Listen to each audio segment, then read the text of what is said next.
des activités de nos sœurs résidant en France. Alors, c'est pourquoi nous recevons sur ce plateau aujourd'hui M. Sorel Keita, président de la chaîne BDM TV sur la TNT française. Et puis, à côté de Sorel, nous avons mademoiselle Salimatou Barry. Elle travaille dans l'informatique bancaire. Et puis, nous avons madame Awa Diabaté. Madame Fatima Diawara est notre invitée spéciale de l'émission Univers de femmes. Qui est à côté de Madame Fatima, Madame Sanko Mariama, elle est infirmière. Je suis infirmière à l'assistance publique et je milite également au sein de l'association des femmes de Paris, l'association Lani. Yaria Touba, elle travaille dans une association. Oui. Vous allez un peu détailler votre association pour les téléspectateurs guinéens. Alors, je suis Yaria Touba, je fais un livre qui s'appelle On m'a volé mon enfance. Je milite dans différentes associations, dont je suis présidente d'une association qui s'appelle Espoir et combat des femmes. Comme je le disais au début, amis téléspectateurs, nous allons parler de nos sœurs dans l'Hexagone à Paris ici. Je suis avec M. Sorel Keita qui va essayer vraiment de me donner un coup de pouce pour cette émission qui se passe maintenant à Paris. Le thème de ce soir, nous allons parler, comme je l'ai dit, de la diaspora féminine guinéenne. La diaspora féminine guinéenne, l'apport concret de cette diaspora féminine en France ou bien en Guinée. Donc, Sorel, elle vous a plu. Vous allez essayer de me faire avancer un peu. Mais bien sûr, d'abord, moi je suis heureux d'être sur ce plateau. Je suis heureux de vous accueillir ici, à la Maison de la Mixité, donc, qui est un espace dédié aux femmes, qui reçoit donc les femmes en difficulté, mais qui aussi permet aux femmes de se retrouver, d'échanger et de parler de leurs problèmes. Donc cet espace-là est un des espaces à Paris les plus importants pour les femmes de France. Et dans les femmes de France, bien sûr, il y a aussi les femmes de Guinée qui vivent en France. Et ces femmes-là sont les bienvenues dans cet espace. Et cet espace nous reçoit aujourd'hui pour cette émission spéciale avec vous. C'est d'ailleurs un retour, puisqu'il y a 3 ans, nous avons ensemble animé une émission sur les femmes actives de Guinée en France. C'était un beau souvenir. Donc je suis ravi d'être là pour partager avec vous ces moments et autour de nos sœurs et amis qui contribuent ici à donner une image positive de la femme guinéenne en France. Alors, comme vous l'avez compris, c'est un lieu symbolique pour l'émancipation de la femme. La première question, nous allons nous tourner vers Fatima Diawara qui va vous parler de l'apport de la femme diaspora guinéenne. Alors Fatima, vous avez la parole. Oui, je vous remercie Madame Arama. Donc je dirais que nous apportons beaucoup à la Guinée. D'abord en tant que diaspora, sans qu'on parle déjà de la femme, nous apportons beaucoup à notre pays en tant que diaspora par rapport à l'éveil des consciences. Et déjà, on apporte aussi de l'économie, de l'argent aux familles qui se trouvent là-bas. On se bat quand il y a des mouvements là-bas. C'est nous qui éveillons les esprits ici. On se bat pour que la communauté internationale intervienne, par exemple, quand il y a eu des tueries. Donc, il y a beaucoup de choses que nous apportons aux familles en Afrique, notamment en Guinée aussi. Donc, voilà ce que...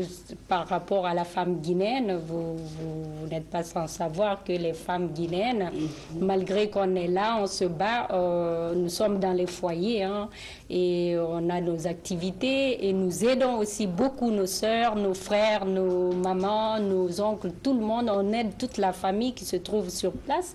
Et puis nous nous battons aussi pour les conditions de vie des femmes guinéennes là-bas, dans les associations dans lesquelles nous militons. Donc nous essayons en fait d'avoir un impact positif sur leur mentalité pour que les choses changent et que les femmes s'accaparent de l'espace public et que nous soyons aussi représentés dans les postes de décision, parce que nous ne sommes pas là juste pour aider les hommes à avoir le pouvoir. Encore faut-il qu'on nous mette dans les postes où on peut faire nos preuves et que nous puissions vraiment faire avancer la Guinée. Et les hommes à nos côtés, qui sont déjà en avance sur nous dans beaucoup de domaines. Donc il faut propulser aussi les femmes dans des domaines, dans des postes de responsabilité. Voilà à peu près ce que je pourrais dire par rapport à l'apport de la diaspora. Vous, madame, vous avez quelque chose à dire par rapport à cette question? Ce que je veux dire en fait au niveau de l'association des jeunes Guinéennes de France, nous militons on va dire dans plusieurs domaines, enfin autant socio-culturels que socio-économiques, etc. Nous avons des projets de développement à travers, on va dire par exemple, nous avons eu à rénover l'école Cité de l'Air récemment, pour lequel on a réussi à avoir un financement et on a d'ailleurs été un membre privilégié du PRAOSIM, enfin lors des 10 ans. Pour vous dire que nous travaillons, et récemment nous avons également eu un financement de la part également du PRAOSIM pour la rénovation du centre de santé de Kondo. Donc à travers ces actions, on va dire, assez réalistes, nous faisons aussi Miss Guinée France, que je pense que vous connaissez assez bien. Et également, nous travaillons sur Talent Guinée, donc autant pour la promotion de la femme que la promotion, on va dire, aussi des hommes, mais nous propulsons, on va dire, tout ce qui est élément de construction, de développement, de changement des mentalités. Et je pense que toutes les 4 ici réunies, nous formons une belle brochette de la réussite, on va dire, sociale, de la bonne éducation et de la bonne impulsion de la femme en Guinée. Oui, Sorel. D'abord, je vais ajouter toutes les 5 et rajouter que par ailleurs, et Fatima et Salimatou sont des personnes que je connais très bien. Elles sont très dynamiques et très présentes dans le tissu social guinéen en France. Et je pense que c'est des exemples assez intéressants pour les femmes guinéennes. Parce qu'elles montrent justement que finalement, on a besoin de la femme pour faire avancer notre société et que l'égalité est une réalité ici en France. Après, c'est vrai qu'il faudrait que cette égalité soit effective aussi sur le terrain en Guinée. Alors, comment ça se passe avec votre association? Est-ce que vous avez des relations avec les femmes guinéennes qui sont sur place en Guinée? Oui, alors moi en fait en 2008 j'ai fait un voyage en Guinée, c'était sensibilisé par rapport à l'excision et les mariages forcés. Donc je me suis dit qu'en France j'avais fait un livre qui a marché, etc. Il ne fallait pas arrêter que sur mon histoire. Je sais qu'en Guinée, les mentalités sont loin d'être évoluées, donc l'objectif de cette voyage c'était de sensibiliser. Là actuellement en fait on organise le 8 février, parce que le 8 février, le 2 février c'est les journées internationales contre les mutilations génitales féminines. Et qu'il faut lutter contre l'excision. L'excision, c'est quoi les conséquences de l'excision? Il faut savoir que les femmes, souvent, en Guinée, elles sont opérées pour accoucher. Ou bien elles perdent l'enfant avant même de pouvoir donner naissance à cet enfant. Donc il y a beaucoup de conséquences et je pense que dans notre pays, on n'est pas encore conscient de tout ce qui est autour de l'excision, les dangers de l'excision, etc. Les mariages forcés, c'est quelque chose qui est courant dans différentes familles africaines, notamment guinéennes. Donc c'est tout ça qu'il faut pouvoir dénoncer, mais aussi montrer qu'on est avant tout guinéen. Et moi je travaille avec les associations guinéennes ici, parce que je sais que c'est nous qui pourrons changer les choses chez nous. C'est-à-dire en Guinée, c'est pas que l'État, c'est aussi la société civile qui doit être sensibilisée pour que les lignes bougent. Et que si on voit l'Europe ou en France, que les femmes ont changé les choses, c'est parce qu'elles ont bougé. Parce qu'elles ont oublié leur couleur, elles ont oublié leur religion, elles ont oublié leur appartenance politique. Elles ont d'abord pensé avant tout l'humanité. Et je pense qu'en Guinée, c'est ce qu'il faut mettre au centre du débat et du combat qu'on doit mener. Madame Sankon, vous êtes infirmière d'État. Est-ce que vous avez quelque chose à faire pour la Guinée par rapport aux hôpitaux guinéens? Bon, ça fait partie de mes projets, justement. J'ai commencé tout petit. En fait, moi, j'étais secrétaire en Côte d'Ivoire. Je suis arrivée en France, je me suis reconvertie la santé, j'ai commencé à être soignante et après je me suis dit pourquoi pas infirmière pour que demain je puisse au moins aider un tout petit peu, et je crois que mon projet de devenir infirmière est parti de là, et parce que je souhaiterais rentrer et mettre en place une petite structure d'entraide, juste ne serait-ce qu'au niveau des mosquées, des trucs comme ça, prendre les petites tensions, les glucomètres, les tensions des personnes âgées et tout. Bon, ça fait partie de mon projet, je ne l'ai pas encore mis en route, mais c'est en train de mûrir chez moi, et voilà. C'est ce que j'ai l'intention de mettre en... Madame Fernandez, vous êtes là, ça fait combien de temps? Comment vous évoluez à votre niveau? Oh, j'évolue comme tous les diasporas guinéennes. Je suis là depuis 1980. J'ai eu 5 enfants, excusez-moi, et puis je m'occupe en travaillant, m'occupant de mes enfants, m'occupant mettre les autres Guinéennes, les nouveaux arrivants en France, les aider à comment s'en sortir, les tralala de papier en France ici, parce que c'est pas facile, hein. Et, tout en aidant ma famille au pays. Je crois que bon, ben, tout le monde, on le fait sans forcer. Oui. Donc moi, je contribue modestement pour la communauté guinéenne. Mais bon, il y a un début à tout, c'est mieux que rien. C'est bien, tu as quelque chose à dire? Oui, bien sûr. Tout à l'heure, j'ai parlé de Fatima et de Salimatou. Évidemment, Diariatou, qui par ailleurs a fait un livre qui est un best-seller ici, pour raconter son histoire, combattre l'excision, les mutilations sexuelles. Et vraiment, ce livre a eu un impact considérable. Génitale. Voilà, et absolument, les mutilations génitales. Et ça a eu, maladies sexuelles. absolument, ça a eu un impact formidable parce que justement, elle a réussi à sensibiliser les Africaines, donc pas que les Guinéennes, sur les dangers justement des mutilations génitales.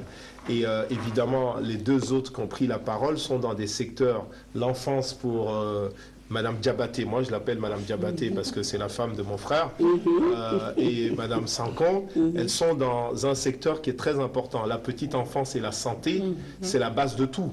On a tous été des enfants, et si aujourd'hui nous sommes des adultes sains, c'est parce qu'on a bénéficié d'une santé efficace. Et donc c'est important que dans ces domaines-là, il y ait aussi des femmes guinéennes qui soient présentes et se battent pour que cette santé-là puisse exister. Et je crois que c'est très important que leur projet se fasse aussi en Guinée.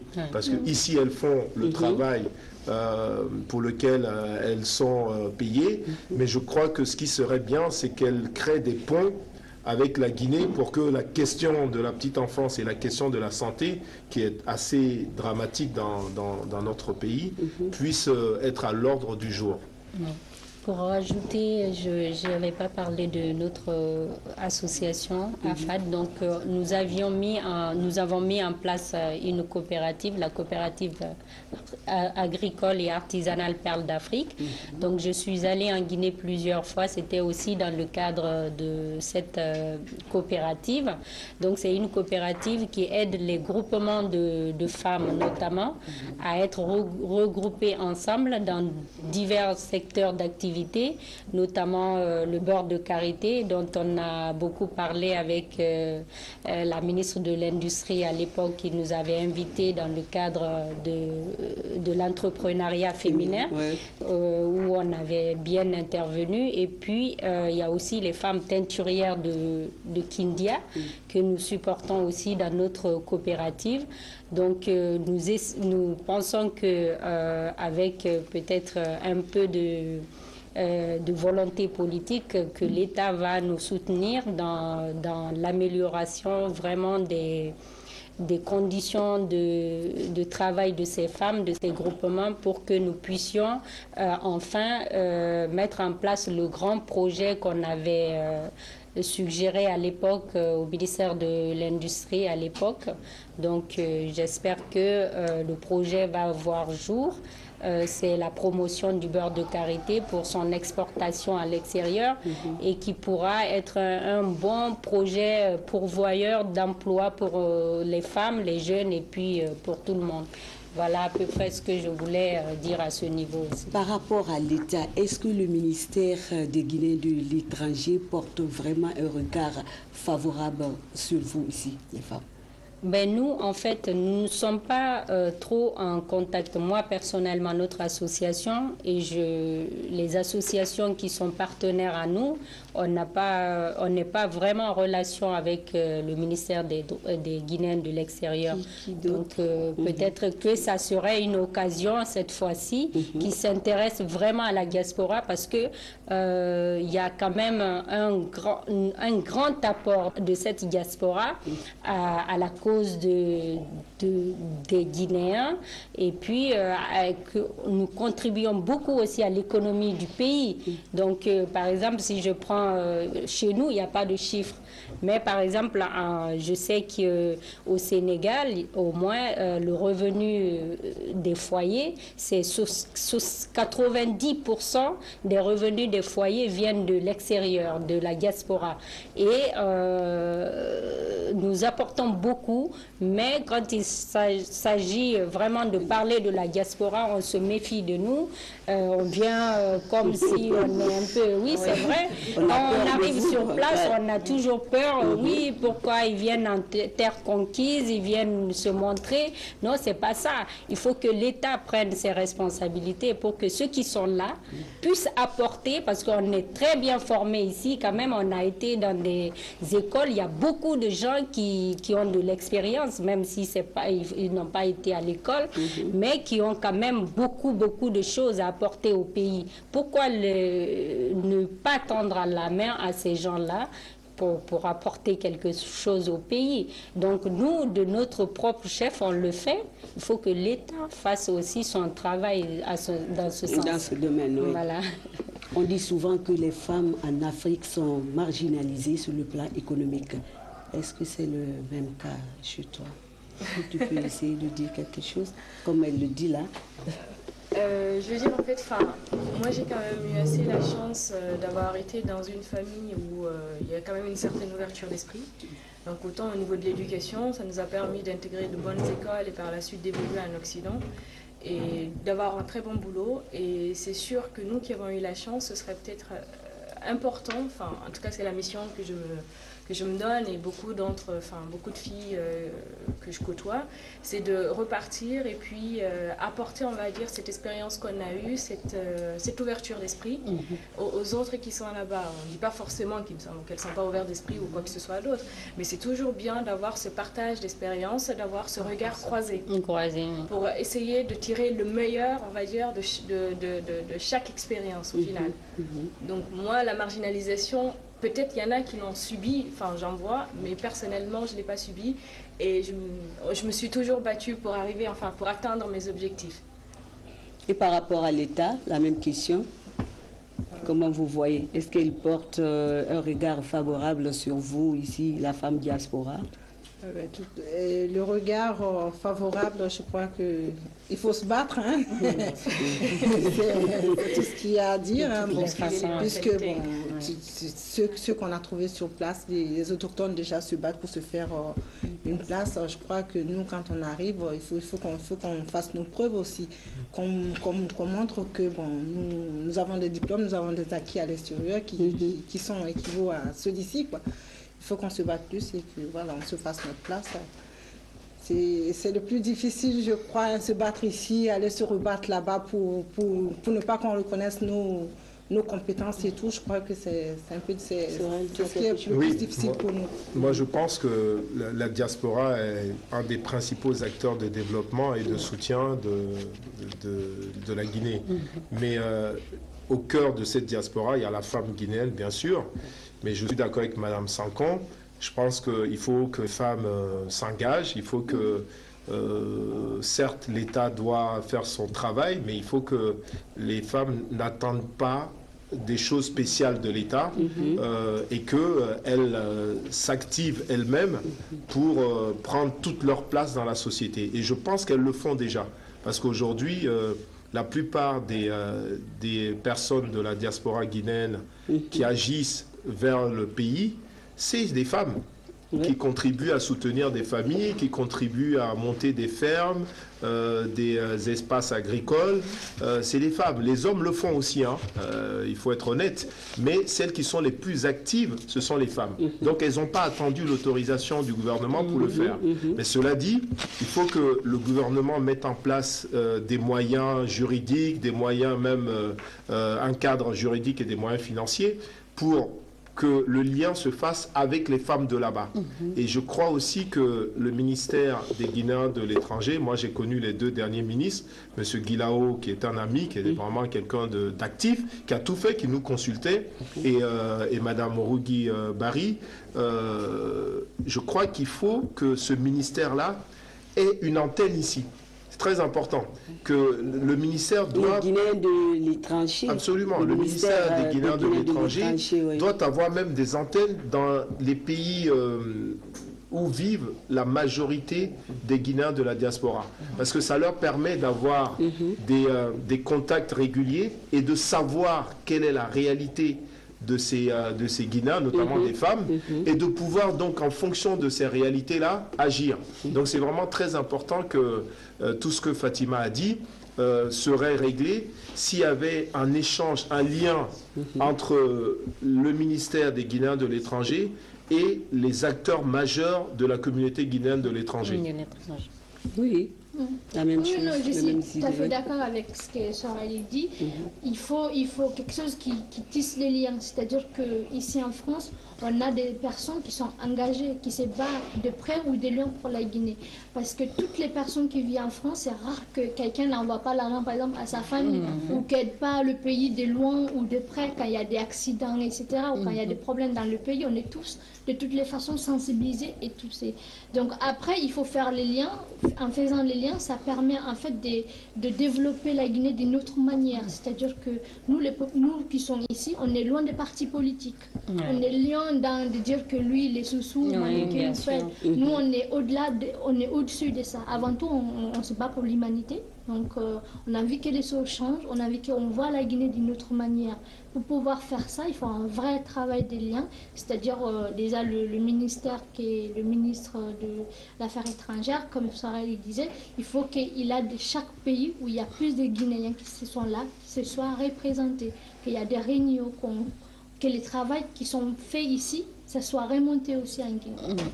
D'ailleurs, en complément, si je peux bien rajouter, parce qu'actuellement, on travaille sur un projet qui va créer un pont entre, on va dire, les différents ministères guinéens et puis les associations qui sont ici.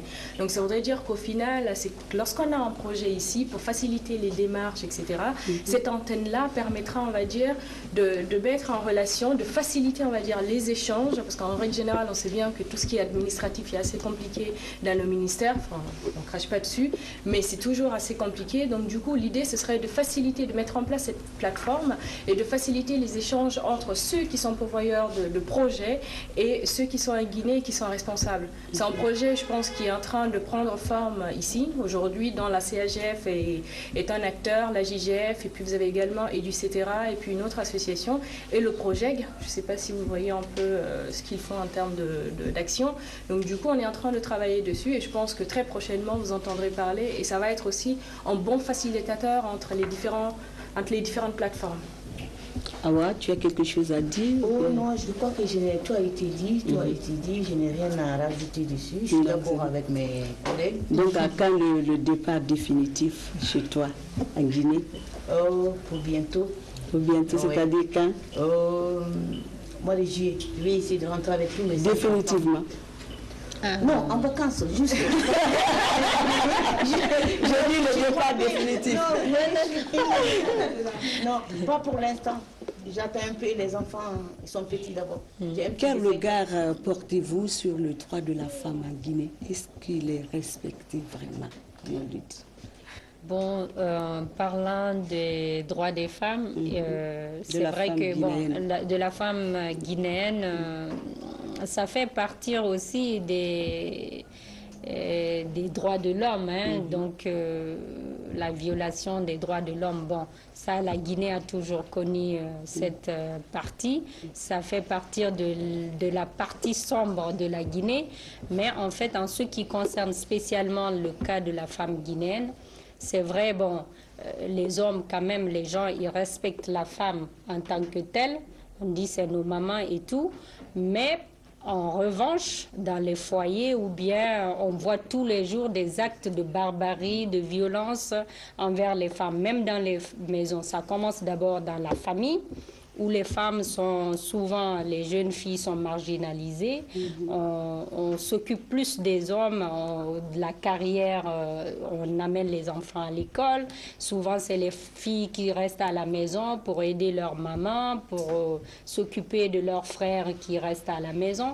Donc, même si elles vont à l'école, quand elles reviennent, elles ont toujours encore des occupations, pendant que les autres, les garçons et les autres, vont pour s'épanouir dans d'autres domaine. Ça, c'est déjà à la famille. Dans la société aussi, c'est pareil. On voit tous les jours les femmes porter des lourdes des charges pour aller au marché très tôt le matin, pour se battre avec beaucoup d'enfants autour.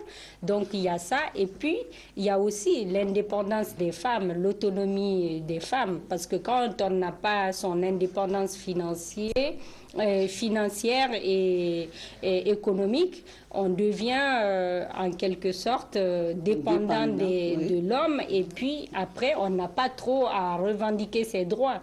Donc cette partie aussi, ça c'est le rôle en fait de l'État maintenant. Bon, les femmes elles se battent, mais qu'est-ce que l'État va faire pour les aider vraiment à atteindre ces objectifs? C'est pas parce que les femmes vraiment sont pas instruites.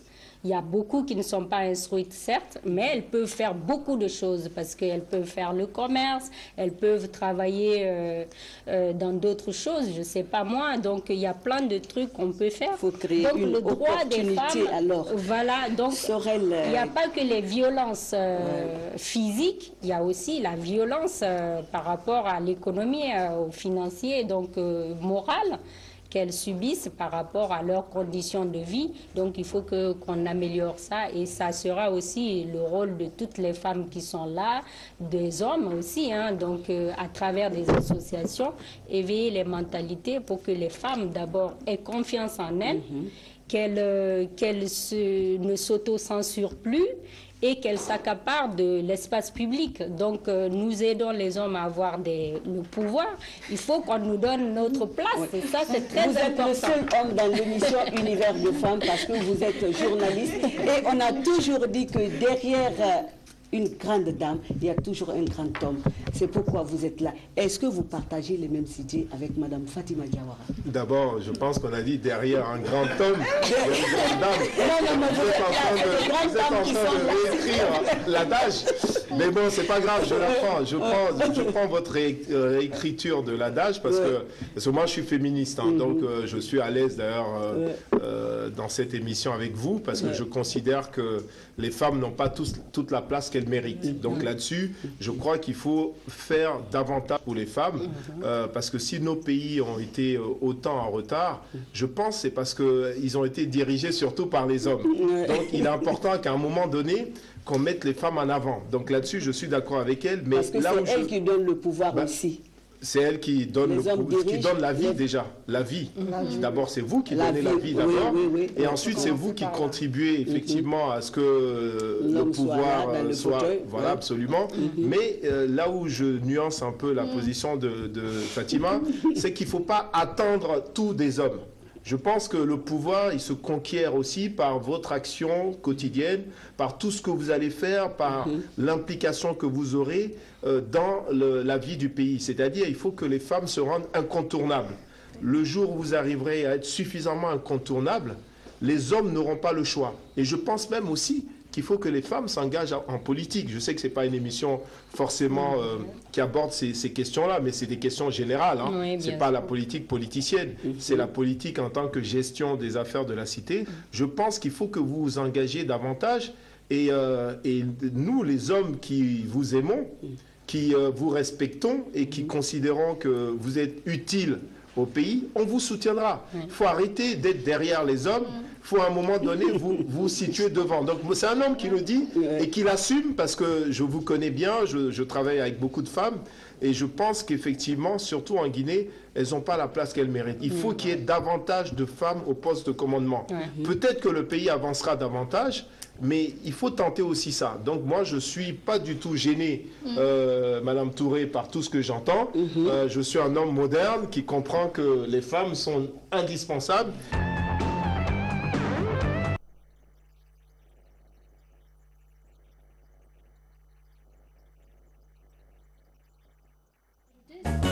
Avoir peur de dire les choses. Les Guinéens, ils ont souvent peur. Moi, quand je fais des émissions, je parle de l'excision ou des mariages forcés.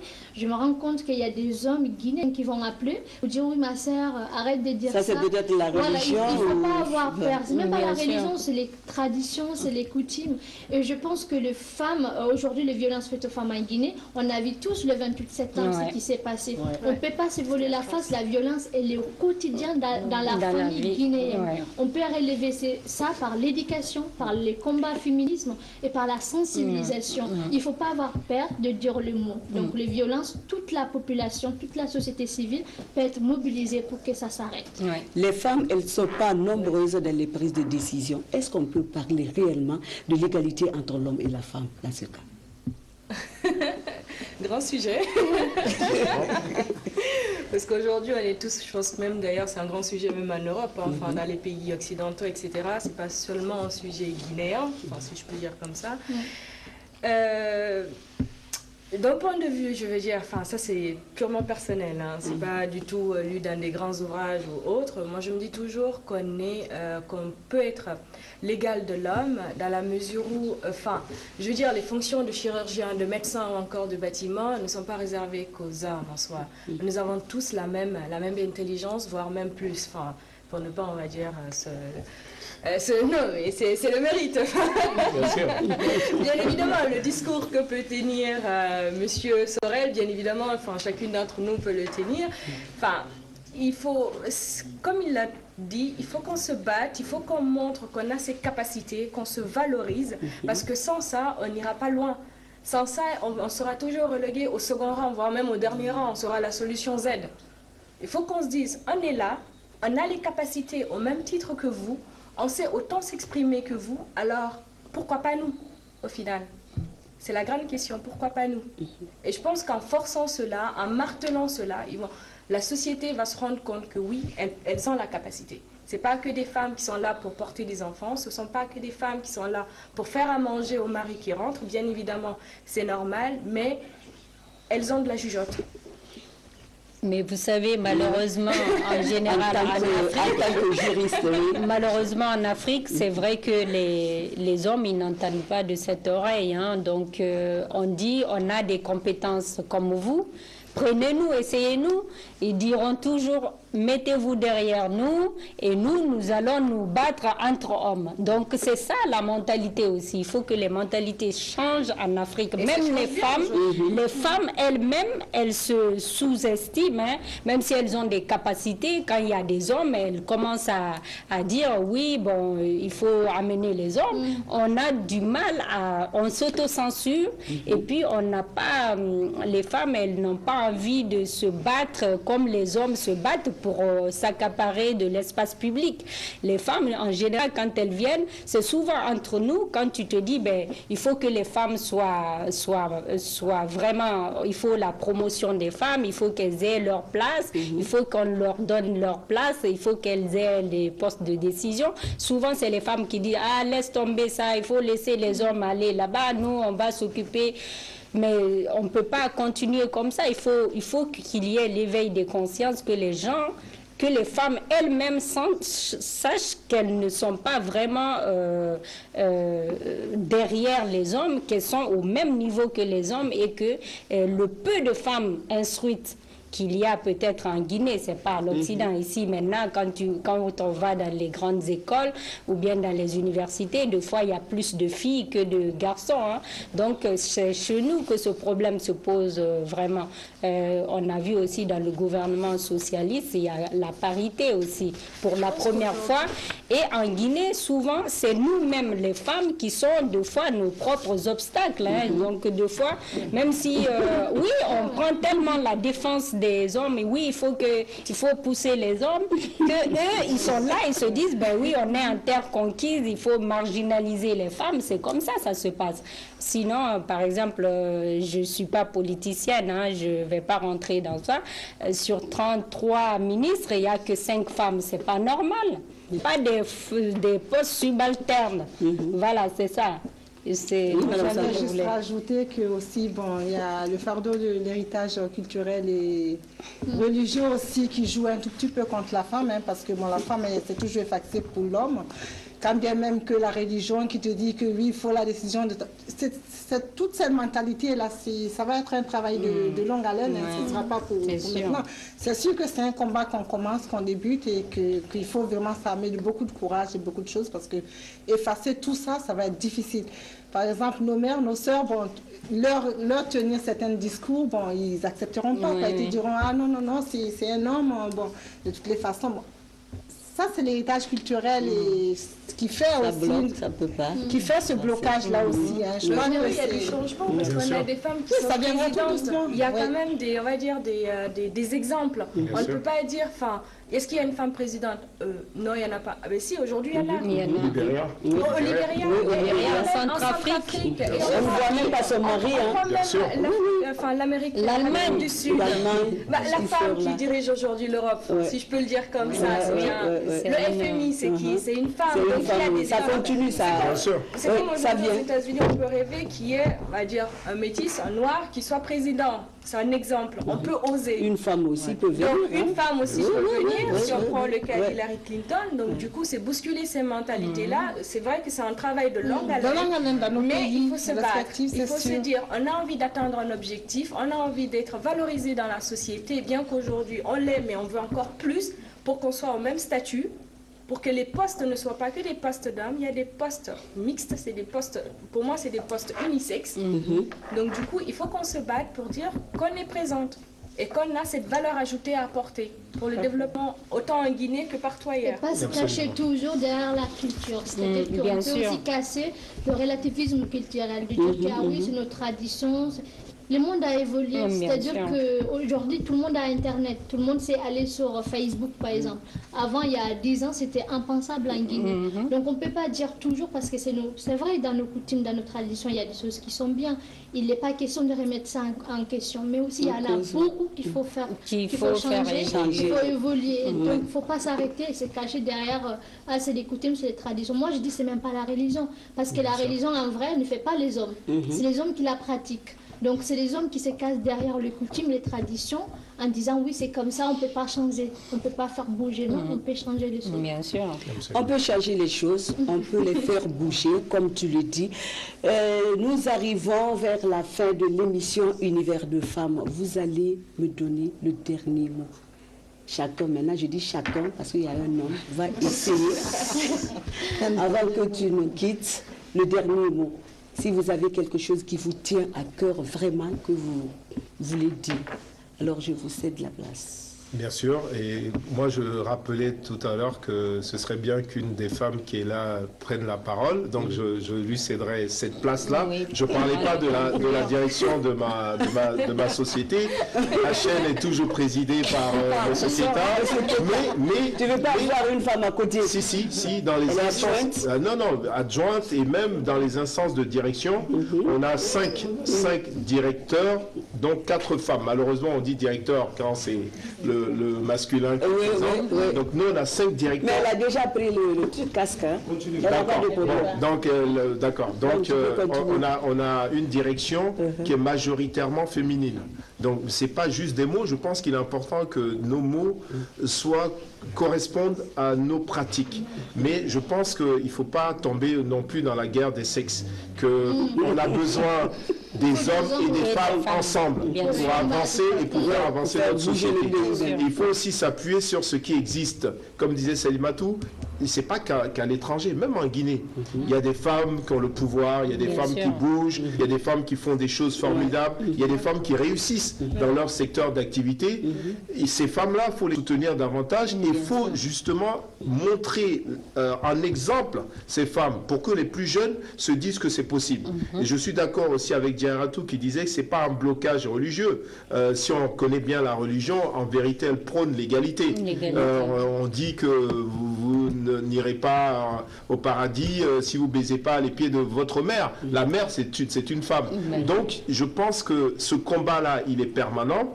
Il faut le continuer, mais qu'on a besoin de tous nous réunir, hommes comme femmes, pour promouvoir la condition féminine. C'est vraiment indispensable pour notre pays, pour tous les pays africains d'ailleurs, parce que aujourd'hui, c'est les femmes qui portent le destin de nos pays sur leurs épaules. Au quotidien, ce sont elles qui agissent. Combien de fois dans des familles, on voit des femmes au marché à vendre des produits divers alors que l'homme est à la maison à se reposer. Voilà, donc ça c'est des réalités. Ça ne veut pas dire que tous les hommes sont comme ça, mais ça veut dire qu'aujourd'hui, les femmes... La majeure partie. Voilà, exactement. Non, je ne suis pas d'accord. La majeure partie... Mais non, n'entrons pas dans la guerre des sexes.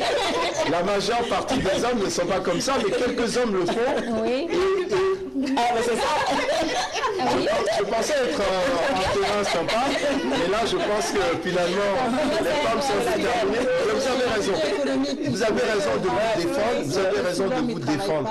Vous avez raison de vous défendre et il faut qu'on vous entende davantage. Donc moi c'est le message à travers votre émission que je voulais passer. C'est il faut donner davantage la parole aux femmes. Il faut montrer davantage les actions faites par les femmes et il faut évidemment favoriser la promotion des femmes parce que c'est l'avenir, le présent, le futur et le destin de notre pays.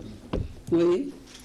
Tu as aussi quelque chose? Oui, ben moi, par rapport à la condition des femmes, comme vous le dites, je suis tout à fait d'accord avec Sorel. Et je dirais, pour ajouter, que le combat doit commencer dans les familles, parce que c'est là qu'il y a aussi beaucoup de discrimination dans les familles, dans la société. Et que l'État aussi joue son rôle protecteur, parce qu'il y a quand même beaucoup, la Guinée a signé beaucoup de conventions internationales pour les droits humains et aussi les droits des femmes.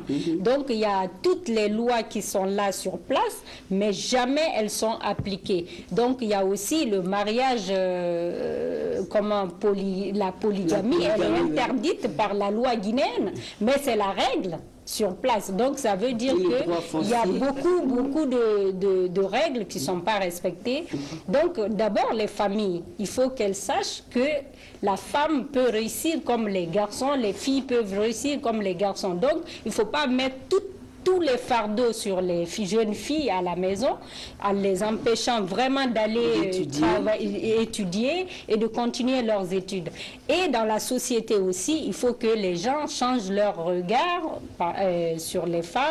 Et je sais qu'il y a beaucoup de femmes qui se battent aujourd'hui en Guinée, en Afrique, notamment en Guinée, pour s'affirmer. Donc, il faut leur donner vraiment cette chance, je dirais à mes sœurs, de ne pas s'auto-censurer, de jouer pleinement leur rôle comme d'habitude. Quand on a les enfants, on a une vie de famille à la maison, la femme ne peut pas laisser son enfant pour aller se battre comme un homme. C'est pas possible. Donc ça, c'est des handicaps déjà et il faut que la société, la mentalité de l'État, les gouvernements, ils prennent leurs responsabilités en ce sens. Donc pour que tous se sentent bien et puis qu'on essaye. Et puis il faut des méthodes coercitives, comme quand on a violé une loi ou bien quelque chose, si ça ne va pas, il faut des sanctions qui doivent être à la clé pour montrer des exemples palpables.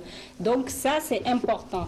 Et voilà, c'est ce que je pourrais dire, et nos sœurs, à nos mères, à nos tantes, à tout le monde, de vraiment avoir confiance en elles, en leur capacité et d'avancer. Voilà, de ne pas se marginaliser elles-mêmes d'abord. Il faut avant qu'on t'aide, aide-toi, les autres viendront après t'aider, c'est ça en fait. Je rappelle que notre invité spécial est juriste, consultante, donc elle s'est bien défendue. Alors, oui, vous avez quelque chose à dire par rapport à ça? Mais pas grand-chose, je crois qu'elle a fait le tour de... Elle a fait l'essentiel, elle a dit l'essentiel. Je crois que le combat, il ne fait que commencer. Il faut continuer à se battre et à se faire sa place. Parmi les hommes. Engagez-vous, quoi, la société guinéenne. Engagez-vous sur les combats, engagez-vous pour que les droits des femmes et des êtres humains soient respectés, qu'on est tous capables. Et donc, voilà, moi, la seule chose à dire, c'est engagez-vous et que la lutte, elle fait que commencer. D'autres pays ont avancé parce qu'il y a eu des gens qui sont battus dur pour y arriver. Bien sûr. Alors, je crois que tout a été dit. Vous avez encore quelque chose à dire? Non, je pense qu'on a fait le tour. On clôture l'émission. Mobilisons-nous, affirmons-nous, Tous ensemble. pour faire avancer le pays, pour faire avancer la cause des mentalités. Il faut que tout le monde avance ensemble. Alors, on espère que la Guinée sera un pays prospère, uni, surtout uni, que tout le monde s'unisse autour d'un idéal commun, la prospérité de la Guinée, la justice pour tous, et sans exclusion aucune. Voilà, donc c'est ça, et que les Guinéens de la diaspora se donnent la main.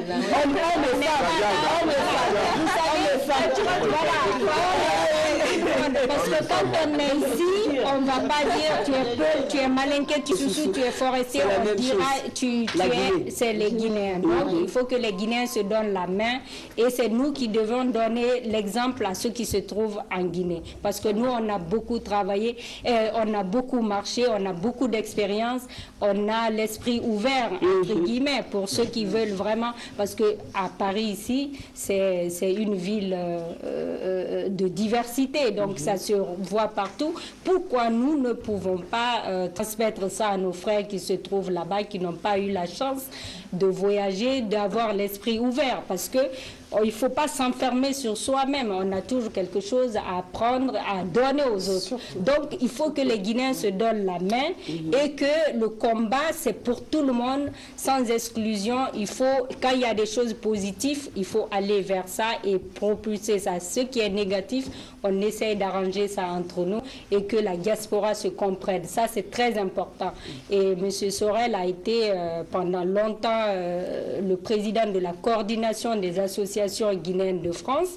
Donc lui, il sait mieux que quiconque que les Guinéens étaient vraiment unis ici. On ne cherchait pas à savoir toi tu es de quelle communauté. On a toujours vécu ensemble. Il faut que ça continue, qu'on transmette ça à nos frères. Et pourquoi c'est pas comme ça maintenant? Qu'est-ce qui se passe? La politique, a tout gâché, et pour les esprits faibles, pour les esprits faibles, parce que ceux qui ont l'esprit au-dessus de la moyenne ne se mettent en-dessus de nous. Nous ne sommes pas politiciens. Là, c'est une belle preuve de la mixité. Nous ne sommes pas politiciens, on va laisser les politiciens politique. Voilà. Et leur montrer qu'on est. Moi, je vous dis merci d'être sur le plateau de l'émission Univers de femmes. Merci surtout à Grand Sorel du BDM TV. BDM TV. Merci beaucoup, vraiment. Je vous en prie, c'était un plaisir. Tu fais beaucoup pour nous, les journalistes. La communauté guinéenne aussi. Surtout pour la communauté guinéenne. Merci, que Dieu te paye. Merci. En tout cas, l'émission Univers de femmes va te payer. Merci. Ils étaient avec nous, mademoiselle Salimatou Bari. Elle travaille dans l'informatique bancaire. Garia Touba, présidente de l'association Espoir et Combat de femmes. Madame Sanko Mariama, Madame Ramata Touré, Madame Awa Fernand Diabaté, et puis les hommes sont là, pas besoin de les citer puisque c'est l'émission Univers de femmes en fait. Fatima Diawara, merci à toi aussi. Merci et merci à tout le toi monde de d'être nous avoir venu dans donné l'émission cette opportunité. Univers de femmes qui s'est passée ce soir même à Paris, à la maison de la mixité, qui est la maison des femmes. qui fait l'émancipation de la femme africaine Absolument. ou la femme en général. La femme en général, Alors, mais qui est souvent fréquentée par les femmes africaines. En tout cas, on leur dit merci. Un bonjour à ma soeur jumelle, à mes frères, à toute ma famille Si c'est en comme ça, Guinée. si c'est comme ça, Voilà, hein. et puis j'embrasse tout le monde, Oui. tous ceux que j'aime là-bas et qui m'aiment aussi. Je vous embrasse très fort. Et merci beaucoup aux caméramans. René Dacier, Malek Di et puis notre ami Hassan Diallo. Je vous souhaite une très très bonne suite de programmes à tous et suivez la radio-télévision guinéenne. Bonsoir à tous. Merci.